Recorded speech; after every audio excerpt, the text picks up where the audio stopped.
Hello, good afternoon. A slight change of plan this afternoon because Julian, who is meant to be running this panel, if we go to our Skype window, is stuck out in LA. He is the one on the right, on the left, your right-hand side. He's stuck out in LA, so I'm now chairing, and this is probably one of the most complicated setups with YouTube links, Skype, various other bits of content, which were all supposed to arrive by Dropbox and of course didn't arrive. So we've just been scrabbling to get all of this together. Next along the line we have John. We're calling him LA John because he's in LA, and this is another John who's called UK John, just to keep things simple. And on the left-hand side we've got Gawain, who's in Northern Ireland. So truly sort of transatlantic panel. And then Sam, to my far left, your right, who is here in real life, and John, who's here in real life. And I'm going to get them to explain what they do. This session is all about breaking the fourth wall, particularly focusing on what's happening in the documentary space. But we've been taking some examples of what's happening in other genres to see whether there's influences that can inspire us or pave the way for what could be happening in documentaries. My own background is I'm a television maker by trade who started dabbling with digital stuff back in 2000. I did an interactive documentary for Walking with Beasts in 2001. And then for about 5-6 years was working at the BBC on interactive TV, doing interactive documentaries, amongst other things. I'm currently independent myself, and I've been working on technologies which are looking at how you synchronize these things, tablets and smartphones, to what you're watching on TV. So to set the pace of things, we're each going to do a little very quick show and tell about what we do, and then we're going to get on to the discussion. So my first slide is me. That's the sort of stuff that I'm currently doing. We built our own technologies to allow people to synchronize any piece of content on television with a tablet. We're currently working it up so that other developers and other producers can use these tools. Currently, most of the second screen activities you see are done around live programming, around Saturday night entertainment shows. They're done around sports shows, which is a very different kettle of fish compared to what you do around formatted content or content that's already been created and in the can. And the major difference that we've seen is that by the time most of my shows go out, there's no one left on the production. There's no one sitting in a gallery at the television playout hitting buttons to say iPads across the country sort of fire up now. And certainly we see a lot of the use of the programs that we're working with right now is being consumed on demand. So we come up with a new technology which allows us to synchronize to a piece of content at any time using the audio signals from the actual program. And if we have time, or if the rest of the technology breaks, we'll do a little bit of a demo of that a bit later on. So on my left is John from Ringa. Do you want to explain? Sure. So I am UK John today, although until last night I was also LA John, which is kind of confusing because I've just flown in. So we had two LA Johns, or an LA John in UK, while this was all happening. So I co-founded Wall4 with my business partner Adam Russell. We focused on this particular issue. When we set up Wall4 3 years ago, we were looking at this issue of how people enjoy content at home and how they enjoy it in the live space. So obviously you can watch a film in the comfort of your own house, or for some reason you might go to a cinema to watch a film as well. The same is true of music. You can enjoy music at home, or you can enjoy music in a live gig, or sports at home, or you can go to a real venue. So we really wanted to look at that issue and how that applies to games. You can play games at home. Why would you want to, or what would it look like if you wanted to go to a venue and play games with many hundreds of people? So we're not exactly sure what the answer to that is, but Renga, which is what I was over in LA showing, and I've courteously worn a t-shirt so you can easily remember me, is our answer to that. I'm terrible at explaining this, I'm afraid, of what Renga is. Although it's not just me, I've seen other people trying to explain this afterwards because it's quite an unusual experience. So we take anywhere between 100 and 500 people into a movie theatre or in the context of a theme park. We give them laser pointers to control the action on the screen. They play a very customized experience which lasts about 90 minutes. It's a very collaborative experience. So I think we'll show the very quick, there's a 45-second clip of that, which may help. Welcome to Rengat by Wall Force. 100 players. 100 lasers. I looking for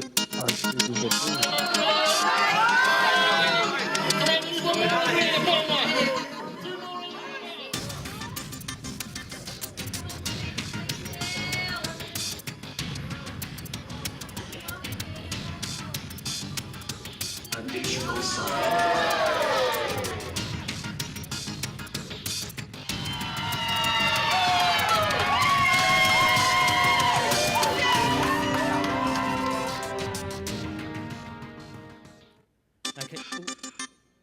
Okay, so that may not have helped you at all, but hopefully through the next hour or so, that will become more clear. And Sam? Hello, I'm Sam. I'm one of the 4 creators of Choose Your Own documentary. There are 3 filmmakers and a performer presenter. And Choose Your Own documentary, as you can see there, again, as a lot of these things are quite difficult to explain, but it's a live, interactive documentary experience that takes on the format of the Choose Your Own adventure books. And the reason for that, as you'll see in the clip coming up, is because a friend of mine, Nathan, found a long-lost diary belonging to a little boy inside a Choose Your Own adventure book. And we thought, wouldn't it be amazing if we could go and find this person and do it in the same style? So everyone in the audience gets a little remote control, like one of these, and throughout key parts of the narrative, you get to choose what happens next, where to look for clues, who to speak to for advice, etc. As a result, there are lots of different iterations, 1,566 different possibilities of story from beginning to end, and multiple endings as well. And the challenge for us as filmmakers is, how do you tell multiple true stories that are concurrent? And that was the hardest thing of all. Hopefully we managed to do that. Some of you may have seen it yesterday. If not, cheap plug, you can see it tonight, 8 o'clock, at the Crucible Theatre. And yeah, there's a little clip coming up now which should just give you a little sense of the story, certainly. Yeah.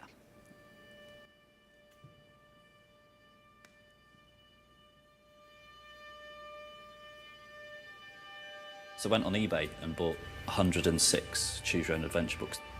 Inside the Cave of Time, Terence Prendergast wrote his name, and he left 4 pages of a diary inside this. Stole money from parents, bought airline tickets, ran away to Scotland, came back next day. Saturday detention times 8, left school with intention to kill myself, stole, suspended and expelled. So my question to you as an audience is this: should I put the diary back in the book I found it in and move on with my life? Or should I try and find Terence Prendergast and reunite him with his lost diary? So it's number 1 to try and find Terence Prendergast is yes, and 2 for no. 10 seconds, vote now. So as you can see, it's kind of part live performance and part documentary. So Nathan will present it to you yourselves. And I think what it means is that it's quite an immersive experience, and that's what we have found. It could have been a one-man show, it could have been a documentary, but collaborating those 2 things really turns it into something really quite special, and we've been very happy with some amazing audience responses. So that is Choose Your Own documentary. Okay, and we're going to go over now to John in LA. Following the theme, both John and Sam are very much working in the space of physical interaction, people, audiences turning up and engaging or playing or interacting with their content. John, you're doing a similar sort of project, but on a sort of mass scale going around the US, but particularly around the haunted genre. We don't have your clips, so if you can talk to us about what you're doing and how it's working. Okay. Hi, I'm John Schnitzer, and I'm producing the documentary called Haunters. It's a documentary about the people who create the most infamous horror attractions for Halloween in America, from the biggest theme park haunts to Russ, a man who spends his entire life savings and every spare minute creating the most extreme haunt of all time in his own backyard. Russ has been filming every single freak out, every scream, every visceral reaction in his backyard since 1998. Some of the stuff he's captured is kind of shocking, and I've got about 80 hours of it that I've been going through. Plus, I've been filming more from not just his haunt, but other haunts, because right now in America, there's a huge rise of extreme horror attractions. Like the video clip I was going to show were the reactions of people that just got out of a haunt called Blackout, which is in New York, Chicago, and LA. And it's a haunted house where you are put in complete darkness, and some say you're being pretty much tortured. And they've waterboarded people. The second it came out that they were waterboarding people, that's when they became a huge hit. Everyone wanted to go to get waterboarded. Everyone wanted to go to be outraged. I think they have 12 lawsuits against them right now, and a huge fan base, and they're doing quite well for themselves. But Haunters also explores the psychology of scaring people and the rise of these interactive horror experiences. I mean, so just to interrupt you there, John. So very much you're documenting this, but what you're going to help us unravel today, I think, is very much about what's actually happening about this sort of immersive interactive space that you're fully across. Julian is also working in the horror space and has been working on something which is probably more... oh, we've lost you. No, have we?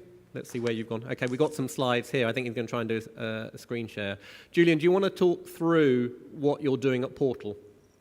Yeah. Hi, everyone in the UK. Apologies, I can't be there. I'm currently in LA. So I'm actually a UK company. So I run this company, Portal Entertainment. And really simply put, we make thrillers and psychological horror content for tablets that react to your face. So whereas some of the other guys are looking at live entertainment experiences, this is very much around how we can push the boundaries of the home entertainment experience. And so we're using the camera in the tablet to measure the audience's reactions to the thrillers and horrors, and then adapting and evolving the thrilling experience in real time. We've partnered in the UK with Hammer, and we're in a commercial pilot with Pinewood. And the reason I'm in the US is we're actually working with Warner Brothers in association with MediaCamp, which is, yes, quite exciting, and the reason I'm out here. Good to see you guys. So, Julian, in terms of the difference between a Portal horror movie and a normal horror movie is that it responds to you as a viewer. Exactly, on a one-to-one relationship, yeah. Okay, we'll come back to that in a minute. And then, Gawain, I wanted to bring you in because essentially you've been spending your time looking at how people actually respond to different forms of media. Again, we can't show your clip because we're currently using that machine to show Skype. But talk to us about what Sensum does and what you're seeing in terms of being able to, at last, actually measure audience responses.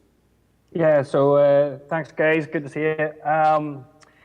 So really, we're looking at this. We now find ourselves collectively in the physiology age. You know, we've got everything from quantified self to wearable tech to mobile comms and cloud. So the world's moving quickly around us. And we, as Sensum, started down this journey looking at an emotional response horror film, which was measuring or using the heart rate and the galvanic skin response to generate unique cinematic experiences. And it fascinated us looking at the metric side of this as well, because we were able to see the real-time physiology feedback of people in the audience. And so it's years to sort of separate into two kind of product areas for our company, where it doesn't matter where you are, it doesn't matter what context you're interacting with your media or your entertainment, you should be able to measure it because we're always on the go and it's a mobile world. So some of the things that we've been seeing is using heart rate and galvanic skin response to measure engagement levels and see whether audiences are really actually zoning into the content that you're wanting to create, and right through to are they actually paying attention when they're sitting at home, engaging with their TV shows or the adverts in between, and right through into sort of day in the life studies where you can generate interactive entertainment from biomusic to bioart to unique biofeedback loops. So very much looking at actually the human body and how we're giving away telltale signs which tell us how we're really feeling or responding to a piece of content. Absolutely, and as much as to understand that all storytelling is an emotional journey, so you're trying to time all the beats and ebb and flow to make sure that people are engaging and coming with you on that emotional journey. Okay, so I'm going to come back to you guys in a minute and talk about what we're actually learning around the horror genre and whether that applies to any other genres. I'm going to turn you on mute for a moment so you don't swear or anything like that. Want to start over here, though, in terms of you're doing sort of more playful experiences, mass participation experiences in a cinema. And similarly, you're getting audiences together and taking them on a narrated journey. There seems to have been, in the last sort of 4 or 5 years, a real shift toward experiential things that you go and buy a ticket, and it's a different from a night in and watching a movie on Netflix, or staying in and watching the box set or something you've recorded, or the documentary that you keep meaning to watch. What do you think it is that is shifting that sense about people being prepared to pay to go out and experience something in a sort of an audio-visual world? John? Sure. So when we started Wall 4, we were very much focused on this thing you're talking about, which is an alternative form of entertainment that people could get involved in an evening that they would be willing to pay a premium for. And even though Renga is essentially a game that you're participating in, it wasn't ever created for a game audience. It was created for a kind of theatre audience, standing around, having a glass of wine, and just actually getting involved in something. There's lots of feedback we get from Renga. I think the main reason that people are doing these kind of experiential things is because you can't get it at home. There's definitely something special that happens when you bring people together. There's a reason that everyone is in this room today rather than sitting at home, although some of our panel members are on Skype, so perhaps not a good example. But the idea that you actually come together with some other people to have an experience you can't otherwise have. So at the top end of Renga, we did it, I'm trying to think, there's a few large-scale events we did. One was at TIFF, when we had 500 people in a cinema. They came to a Friday night show. And there were a lot of people, I think, who were kind of dubious and skeptical about what the experience would be like. I don't want to spend my Friday night playing a game, was the kind of thing. But actually, the experience itself isn't a game. A game happens in the audience much more than it happens on the screen. So that's why it's actually very difficult to kind of explain what it is, because it's nothing to do with what you saw on there. We saw laser pointers on the screen. It's actually about how do 500 people organize themselves and work together to kind of achieve something in 90 minutes. And I think that's something you can't do at home. There's no way to capture that. And how important is the collective experience, the social experience of that? Is it 500 people all playing individually, or is there something special about them all working collaboratively? Yeah, I think something very special. Like I mentioned before, we can do it with as few as 50 people, but it creates different dynamics completely as you scale up the numbers. And we've done all sorts of variations from in a car park outdoors, almost like a drive-in movie, or in a kind of cinema space. But Renga is a very loud experience. So in order to achieve and succeed in the game, the whole audience has to somehow figure out what it is they want to do. There are no instructions on the screen at any time. I think at the beginning of the game, we just say, you cannot keep the laser pointers, and you can talk and scream. And that is what happens, is that gradually the audience learns the mechanics of the game. They learn how to defeat the enemies they come up against. They learn how to build things. A big part of Renga is almost like piecing together pieces of Lego, actually to build a certain item to take forward. And all of that is about somehow organizing 500 anonymous, people in one space together. So I think one of the things we were really interested in was that people were quite interested in the movement that happened after the Nintendo Wii. So what we would term these kind of performance-based games, when there's a group of people and one person stands up on stage and makes a fool of themselves, or perhaps a few people make a fool of themselves, almost like a karaoke version of gaming. But there's a load of people that don't feel comfortable doing that. So one of the benefits of giving everybody a laser pointer and making them sit almost in the dark is that everybody is an anonymous person. You know, give a man a mask and see their true self, that kind of thing.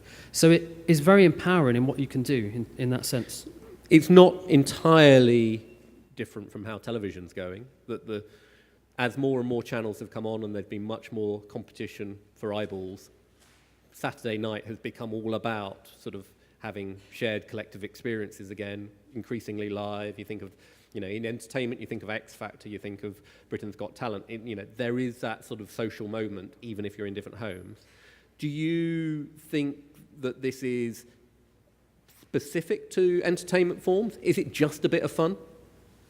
I mean, one of the things that I was really passionate about when we were doing this was actually, if you look at a crowd of people, you know, enjoying music, or probably a better example is at a football stadium, watching their sports team.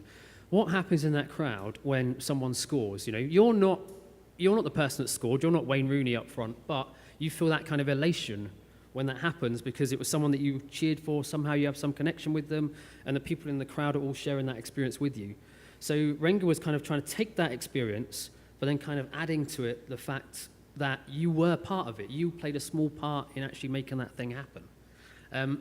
So, I mean, to get back to the point of whether it's across all mediums, I think the connection with other people is very important. The thing that we're able to do in our space is have people live in the room and have very, very unique things happen. You know, we can't ever, we can never guess everything that's going to happen, and I can talk about some examples of that later on. Let's come back to that. So, Sam, you are trying to apply it more to a documentary environment. Yes. It's not a collective journey. You're still making individual choices through your... No, I mean, this was always conceived as a hybrid kind of concept. It's part sort of theatre, for want of a better expression, and part film. And everyone, as I say, has these remote controls, and you make a collective decision, and it's by democratic process. The majority wins, and that's the path that you venture down. And when we started it, there was a sense that, you know, it is in a way like the gamification of documentary, and people may kind of be a bit, you know, go play it for fun, as you say, and it's entertainment. And then very quickly, what really surprised us actually is just how seriously people took it. And I think that maybe because we're in a very factual space, we're scale very quickly in the States. It's allowed those sorts of experiences to scale. Now they're in 3 or 4 cities. I think we can do it in the UK. It's just getting the economics to work around it. And that when we have a good idea, can we scale it very quickly that you can in a market like the US? LA John, do you want to take that? About scaling it? Yeah, about the idea of talking about how Blackout scaled. Oh, sure. I mean, look, it was very fast. These were 2 guys that did off Broadway for years. They did a bunch of Chekhov plays. And they're basically theater geeks that were starving to get an audience so they could torture with Chekhov. And they weren't getting many people showing up. And then that's when they realized, they said, you know, if we actually put people through something, and they didn't even do it during Halloween. They did it off season in the summertime, and in the wintertime, they thought, well, let's give it a try. And there's no competition. If no one shows up, then, you know, we know not to do it. And it sold out so quickly based on the idea that something horrific happened, that someone came out and said, I was outraged. They waterboarded me, they tortured me. And I was like, well, I got to check that out.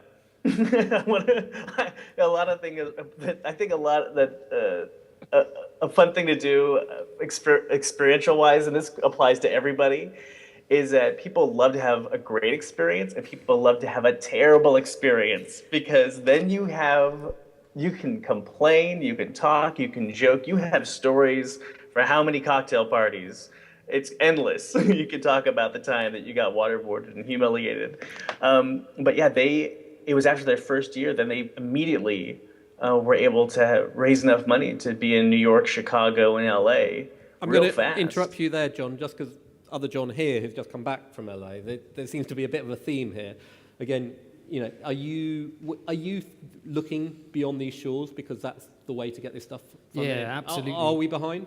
Well, I don't know about behind, but I think the appetite for it is behind. Because we did some shows in the beginning in the UK, and they generally were in games festivals. We went to the States for a few months, and everybody loved us. Like, we could be continually playing shows in New York and LA and San Francisco, no trouble. We don't have that appetite or interest in the UK. But I don't know, I think it's just a matter of time before it catches up, because things like, I mean, you mentioned Secret Cinema, things like The Drowned Man, I guess most people are aware of the Punch Drunk Work, which is just exceptional. That has been extended again and again and again because it's so popular. The live escape games, which are taking off in Europe massively right now, that have come to Europe mainly through Hungary, although I guess in the States they've come from Asia. If anyone's not aware of these things, if you go on TripAdvisor now for like any city in Europe, the top 1 and 2 things to do are live escape games. You pay to be locked in a room and you have to escape in 1 hour. Massive, and they've just completely floored the whole of Europe in the last year. And you know, even as a game designer, it took me a while to kind of notice these things. So there is an appetite there, but it's just slow, you know. But I think it's because you're doing something unusual. When you're doing something unusual and you can't explain it very quickly. I mean, just the final point was like, we went to TIFF and we showed our film, and it was Renga was a film, but when we turned up at like the British Film Institute, when at parties, they didn't want to know us, they couldn't care less, because we were doing something that wasn't a traditional film. It was something unusual, so. Okay, so we'll wrap up, but I want you to come up with one positive thing. How is the future going to be bright for you, Sam? What's the next step? The future's pretty bright now. I'm quite happy. I think we're relatively early. We've been doing this essentially for a year, and we've only done a handful of shows in America. We did Tribeca Film Festival, and that was amazing. And I think there's a whole continent for us to explore. So that's pretty positive. Gawain. Yeah, I think this is a beautiful Wild West that we're all living in, and it's a lot of room to be as creative and come up with as much fun stuff as you want. And I think there's plenty of room in here to come up with madness, and we'll all enjoy it. And John, in the LA, would you be up if someone in the room came and said, look, I want to do what Haunted's done for horror in the documentary space? Are you going to help champion that and then push it through all the different distribution networks that you've learned over the last few years? Of course. Look, role-playing games and Dungeons and Dragons used to be a very lonely place. Now everything seems to be role-playing games, and so it's kind of fun. I love the idea of pushing that experience out there. One thing that you guys did talk about that was really interesting, just for a second, about the escape things. There's 2 escape experiences that are in America that are in LA right now. One where you're trapped in a room with a zombie that's chained, that's attached to a chain, and every minute that you haven't figured out how to escape from the room, the chain gets longer, and they're trying to attack you. And another one is Jason Blum from Blumhouse, the horror film producer who his films have made. He only makes movies. The most amount of money he spends on a movie is $3 million. And his films have grossed $1 billion. Paranormal Activity, The Purge, Sinister. So he did a Purge haunted house, and now he's touring America with a Purge trapped room, where if you don't escape, these people are going to torture you. So it's really fun to see all these, taking what was once role-playing games, what you did by your small group of friends, and putting on a massive scale. I think it's pretty exciting. And if you want to know more about my stuff, go to hauntersmovie.com. It was on my slide. It was a great slide. It's at hauntersmovie.com. Julian, enough plugging. I'll do a recap in a second. Edited by John Schnitzer. It was such a slide. It was great. Spent minutes on it. And Julian, what do you think what are you hoping for out of the documentary community and moving into this space? I would say that the documentary community, as long as they they have the ability to create empathy. That I think the stuff that we're doing in drama, we're having to put it on, and I think for me, the idea that they can do that, audiences can also create that empathy themselves too with the protagonist either by taking part. I think, to be honest, it's just down to the creators. The technology's there, the technology's able to do it.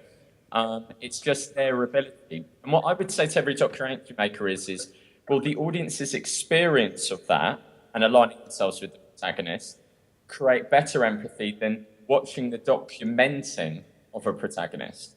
And if you believe at the start that it can, then yeah, let's have a chat. Because not everything needs it. But I definitely think that it's huge. It's just going to be down to the people in the room's ability to create it, you know. And So- John here, you're obviously very much in the game space. Are you looking forward to other genres now? Yeah, I think when we started, we always thought this is the space where someone is going to crack it, and it probably isn't going to be us, but someone maybe in this room will do.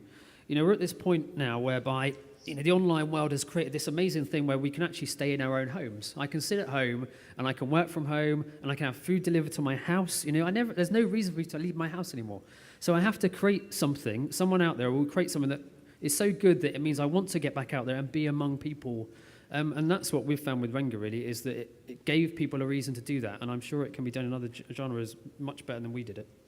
And I'm sure any of the panelists would welcome you talking to them if you've got ideas that you want to work with them. I think we're all in the space where we're building up our technologies by non-conventional routes. And I think one of the things that I know from talking to everyone here is partnership is becoming so key in that it's not all about owning your proprietary systems and not letting anyone else play.